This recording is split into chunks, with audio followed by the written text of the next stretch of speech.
Hello दोस्तों, नमस्कार। MPPSC mains के सीरीज़ में मैं एक बार फिर आपके सामने उपस्थित हूँ। वैसे मुझे अभी इस समय पे वीडियो जो है बघेलखंड पठार या विंध्याचल पठार पे बनाना चाहिए था, पर मैंने एक बहुत इंपॉर्टेंट प्रश्न लिया है। मैंने आपसे कहा था कि मैं मालवा पठार पे 2-3 प्रश्न और बनाऊंगा, तो इसी कड़ी में मैंने जो है एक नया वीडियो मतलब एक नए टॉपिक पे मालवा पठार पे ही जो है मैंने बनाने की कोशिश की है। ये क्वेश्चन बहुत इंपॉर्टेंट है और जब मैंने 20 से 25 वर्षों का जो पेपर अध्ययन किया तो मैंने इस प्रश्न को 2-3 बार पाया। अब 2-3 बार पाया तो मुझे इसकी बहुत इंपॉर्टेंस लगी। मैं इस पूरे क्वेश्चन सॉल्व करवाऊंगा, लेकिन जब ये वाला प्रश्न लिखा तो मुझे सचमुच ये लगा कि नहीं, इस पे भी है ये जो है ये प्रश्न बहुत इंपॉर्टेंट है। प्रश्न था, मालवा पठार की विशेषताएं बताते हुए उसके आर्थिक महत्व को स्पष्ट कीजिए। आर्थिक महत्व को स्पष्ट कीजिए। इस टाइप अगर प्रश्न आएंगे तो डेफिनेटली 200 शब्दों में ही आएंगे, क्योंकि 2020 से अब शब्द सीमा में थोड़ा सा परिवर्तन हुआ है, तो ये अधिकतम है 200 शब्द, तो ये 200 शब्दों में ही आएगा। तो उसके हिसाब से जो है हम लोग देखते हैं। तो सबसे पहले मालवा के पठार में मैं इसका दूसरे वीडियो बनाऊंगा, लेकिन अभी अपन ये प्रश्न देखते हैं, बहुत इंपॉर्टेंट है ये। तो ये सबसे पहले हम ये डायग्राम के माध्यम से देखते हैं कि मध्य भारत का पठार है, मालवा का पठार है। मैं बार बार ये बता चुका हूँ, लेकिन पिछले वीडियो में फिर भी इसलिए बता रहा हूँ बार बार, जिससे आपको याद हो जाए कहाँ पर कौन सा पठार है, एकदम बिल्कुल ज़रूरत ही ना पड़े। तो ये मालवा का पठार है, मालवा पठार है, मध्य भारत का पठार है, बुंदेलखंड का पठार है, रीवा पन्ना का पठार है, बघेलखंड का पठार है, ये सोन घाटी है, ये नर्मदा मैकाल श्रेणी है। ठीक है, ये हो गया एक प्रदेशी पठार। अब इसके बाद थोड़ा सा इसमें हम लिखते हैं, क्योंकि सबसे पहले हम मालवा की विशेषताएं बताएंगे और इसके बाद आर्थिक महत्व बताएंगे। मैंने जो पिछले वाला वीडियो है मालवा के पठार पर स्पेशल बनाया हुआ है, लेकिन वो उसमें मैंने उस पर बताया था, मैं इस पर भी वही बताऊंगा। ठीक है, लेकिन इसको किस से बताऊंगा वो बिंदुवार बताऊंगा मैं। उसमें भी मैंने अलग से बताया था, पट विशेषताएं, जलवायु, कृषि, वन, वनस्पति, उद्योग, जनसंख्या, मृदा, यही विशेषताएं होती हैं और यही विशेषताएं इस पे भी बताऊंगा मैं। ठीक है, तो देख लेते हैं। अरावली पर्वत के दक्षिण में, यहाँ कहीं अरावली है, इसके दक्षिण में, और यहाँ कहीं जो है विंध्याचल पर्वत है, उसके पश्चिम में मालवा का पठार अवस्थित है। ठीक है, इसका निर्माण लावा या दक्कन टाइप चट्टानों से हुआ है। किससे हुआ है? मालवा पठार का निर्माण लावा या दक्कन टाइप की चट्टानों से हुआ है, इस कारण इसका हुआ है। ठीक है, इससे हुआ है। इस पठार का जो ढाल है, यानी जो स्लोप है, उत्तर की दिशा में है। मैं ये बता चुका हूँ, लेकिन मैं एक बार और बताता हूँ। उत्तर दिशा की ओर है। ठीक है, किधर है? ये उत्तर दिशा की ओर। यही कारण है कि यहाँ की अधिकांश नदियाँ, कौन सी? चंबल, क्षिप्रा, पार्वती, बेतवा, ये उत्तर दिशा की ओर प्रवाहित होती हैं। ठीक है, इसके बाद हम मालवा पठार की विशेषताएं बात करते हैं। ये थोड़ा सा इंट्रोडक्शन है जो आपको लिखना ही लिखना है, क्योंकि 200 शब्दों का है। 200 शब्दों में ये सब नहीं लिखेंगे तो क्या लिखेंगे। तो विशेषताएं बात करते हैं। यहाँ की जलवायु समशीतोष्ण है, अर्थात ना अधिक गर्म पड़ती है ना अधिक ठंडी पड़ती है। ठीक है, यानी कैसी है? सम जलवायु है, इसे सम जलवायु कहा जाता है। यहाँ वर्षा जो है 125 सेंटीमीटर से 75 सेंटीमीटर तक होती है, किंतु जैसे जैसे हम पूर्व से पश्चिम की ओर जाते हैं, वर्षा में भिन्नता देखने को मिलती है। ठीक है, मैंने यही चीज़ वहाँ बताई थी, यही चीज़ यहाँ बता रहा हूँ, और लिखना भी वही चीज़ है, क्योंकि अलग से कोई जलवायु नहीं हो सकती और अलग से कोई अलग से मिट्टी नहीं हो सकती, क्योंकि है तो वही चीज़, पढ़ तो मालवा ही रहे हैं।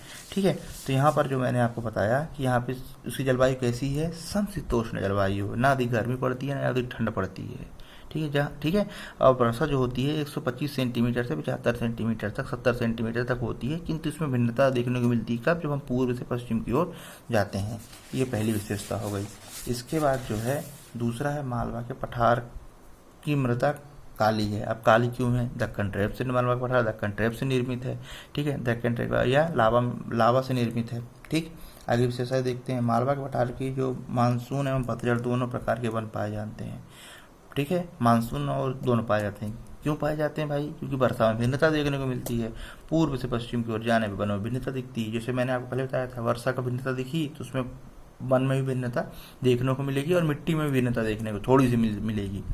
ठीक है, यह क्षेत्र कृषि की दृष्टि से संपन्न है, इसे खाद्यान्न का भंडार भी कहा जाता है। मालवा के पठार में खनिजों का लगभग अभाव है और परंतु कृषि आधारित उद्योग की अधिकता है। मतलब खनिज नहीं पाए जाते, मिनरल्स जिसे बोलते हैं वो नहीं पाए जाते, लेकिन यहाँ पर कृषि आधारित उद्योग की अधिकता है। यानी यहाँ पर कृषि आधारित उद्योग हैं। क्यों हैं? क्योंकि यहाँ पर आसानी से जो है वहाँ उनका रॉ मटेरियल मिल जाता है। तो चलिए ठीक है, हम आगे देखेंगे। तो ये हो गई मालवा पठार की विशेषताएं सिंपल साधारण भाषा में। ठीक है, सबसे पहले आप ये डायग्राम बनाएंगे, इसके बाद इसमें छोटा सा एक इंट्रोडक्शन देंगे और फिर उसकी विशेषताएं लिखना स्टार्ट करेंगे पॉइंट वाइज। क्योंकि क्या होता है, बिंदुवार लिखने से एक विशेषता ये होती है कि फिर उसको जो एग्जाम में कॉपी चेक कर रहा होता है वो बिल्कुल भी जो है पैराग्राफ नहीं पढ़ना चाहता या बहुत कम पढ़ना चाहता है। आप खुद इमेजिन कीजिए कि अगर मैं आपको कॉपी चेक करने के लिए दूं तो आप कॉपी कैसे चेक करेंगे? आपको अगर कोई व्यवस्थित थोड़ा सा पॉइंट वाइज लिख के दे देगा तो आपको बड़ी आसानी होगी। और हर आदमी आसानी से चाहता है कि आसानी हो, हर काम में उसको आसानी हो। ठीक है, तो उसको इस दृष्टि से आप देखिए, तो उसको उस दृष्टि से अगर लिखेंगे आप तो बहुत ही आसान उसके लिए भी होगा और हमारे लिए भी आसान होगा। तो ये इसकी हो गई विशेषताएं। 5 बिंदुओं में हमने उसकी विशेषताएं बताई। अब इसके बाद करते हैं उसका आर्थिक महत्व क्या है। जो मैंने ये विशेषताएं बताई हैं लगभग 100 शब्दों में है, क्योंकि हमें 200 शब्दों में लिखना है और 100 शब्दों में ही हमने उसके आर्थिक महत्व को भी यहाँ बताया हुआ है। तो इस तरह से 200 शब्द हो जाएंगे और इतना ही आपको 10 मिनट के अंदर अंदर लिखना है। कितना? 10 मिनट के अंदर अंदर लिखना है। अदरवाइज अगर आप नहीं लिख पाए तो ये समझिए कि आप तो नहीं लिख पाए, लेकिन कोई दूसरा स्टूडेंट लिख जाएगा और वहीं से आप जो है सिलेक्शन की प्रोसेस से आप पीछे हो गए। तो पीछे नहीं होना है और हमको भी कदम से, बल्कि हमें ये करना है 10 मिनट के अंदर। अगर वो कोई 8 मिनट में लिखा तो हमको 7 मिनट में लिखना है, जिससे कि अगर आप समय जितना बचा सकें। और ये सब कैसे बचेगा? आसान भाषा में लिखिए, जल्दी लिखिए और उसको क्योंकि अच्छा रिवाइज किए रहेंगे तो आसानी से आपको जो है मतलब आप आसानी से लिख पाएंगे। अदरवाइज आसानी से नहीं लिखा जा सकता। तो चलिए ठीक है, हम आगे बात करते हैं मालवा के पठार का आर्थिक महत्व क्या है। अभी मालवा के पठार हमारे लिए आर्थिक महत्व किस दृष्टि से है, कैसे है, हम इस पर बात करते हैं। तो कैसे है ये हमारा? ठीक है, तो देखिए मालवा का जो पठार है आर्थिक महत्व बहुत है। क्यों? क्योंकि इसका निर्माण दक्कन ट्रैप या लावा चट्टानों से हुआ है। यही कारण है कि मालवा क्षेत्र की मृदा काली पाई जाती है। ठीक है, अब काली मृदा के कारण, अब काली मृदा तो पाई गई है, अब इसका क्या मतलब है? तो काली मृदा के कारण मालवा का क्षेत्र बहुत उपजाऊ है। कैसा है? बहुत उपजाऊ है। यहाँ मुख्यतः गेहूं, कपास, सोयाबीन, मक्का, मूंगफली, गन्ना, चना आदि प्रमुख फसलों का उत्पादन किया जाता है। ठीक है, इस क्षेत्र में गेहूं की अत्यधिक पैदावार होने के कारण इसे गेहूं का उपभंडार नाम से भी इसको जाना जाता है। ठीक है, ये चीज हो गई। अब आर्थिक महत्व, क्योंकि एक प्रकार का आर्थिक महत्व भी तो है जो ये यहाँ पे इतनी सारी चीज़ें जो है पाई जा रही हैं। अब मालवा के क्षेत्र में कपास की अच्छी पैदावार होने के कारण तथा कपड़ा उद्योग को कच्चा माल आसानी से उपलब्ध होने के कारण इंदौर, देवास, भोपाल, उज्जैन आदि में कपड़ा उद्योग विकसित है। ठीक है, यानी मालवा के पठार में सारी पैदावार होती हैं, इसलिए इनको आसानी से जो है कच्चा माल मिल रहा है और यही कारण है कि यहाँ पे उद्योग जो है कपड़ा उद्योग आसानी से विकसित है इस क्षेत्रों में। ठीक है, अब इस क्षेत्र में सोयाबीन की अच्छी पैदावार होने के कारण उज्जैन, देवास में सोयाबीन के कई कारखाने विकसित हैं। और इसके अलावा मालवा क्षेत्र में नागदा में कृत्रिम रेशे का कारखाना है, पीथमपुर में औद्योगिक क्षेत्र है, भोपाल, बेचल आदि कारण मालवा क्षेत्र का विशेष महत्व है। ठीक है, तो ये रहा इसका आर्थिक महत्व। ये 100 शब्दों में है, जितना बोला ये सारे 100 शब्दों में है। 100 शब्द 200 शब्द हो गए।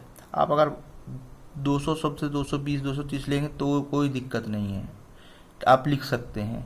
पर हम एक्स्ट्रा क्यों लिखें? हमें तो एक ही प्रश्न थोड़ी लिखना है, हमें तो बहुत सारे प्रश्न लिखने हैं।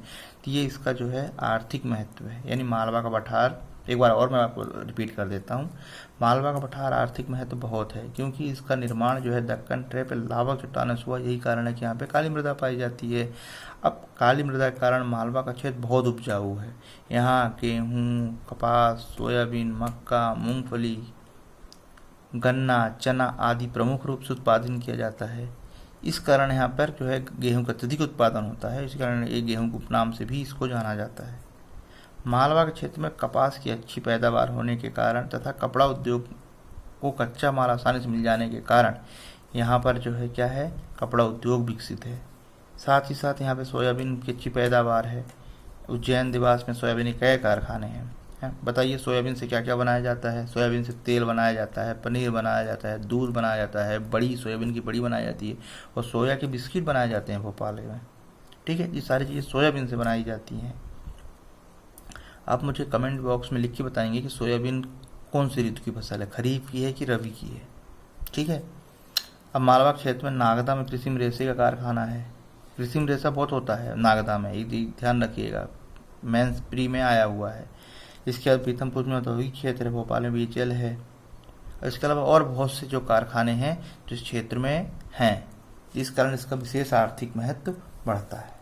ठीक है। इसके अलावा अगर आप लिखना चाहते हैं तो आप लिख सकते हैं, लेकिन ये इतना जो है पर्याप्त है। तो इस तरह से जो है इसका आर्थिक महत्व, विशेष आर्थिक महत्व है। ठीक है। चलिए अब इसको यहीं समाप्त करते हैं। आप इसे पढ़िए, मैं इसकी PDF भी अपलोड कर दूंगा। ठीक है, नमस्कार।